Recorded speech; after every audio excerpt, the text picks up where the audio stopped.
have fallen in endless darkness and despair, with devastated homes, lives lost, and families torn apart.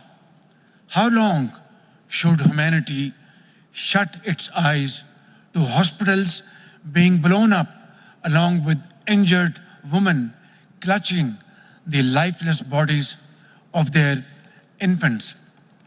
Ladies and gentlemen, these atrocities committed against the Palestinians have rightfully been labeled as genocide, not only by the media, but by the International Court of Justice. With each passing day, every moral code has been flagrantly violated by Israel, yet the killing and destruction continue with no end in sight. I ask, ladies and gentlemen, how long will this annihilation be ignored? Excellencies, Israel has been emboldened by the world's indifference and inaction.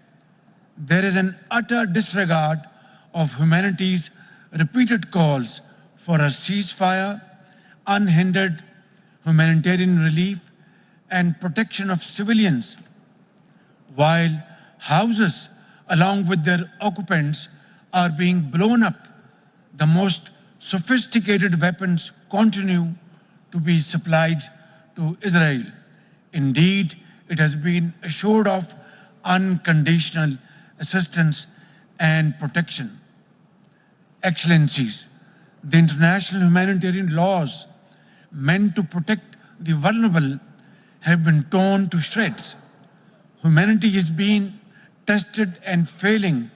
While Gaza bleeds, the world watches in deafening silence. Is it any wonder then that after decades of suffering and oppression, the spirit of resistance remains unbridled? The flames of defiance burn brighter even under the relentless siege.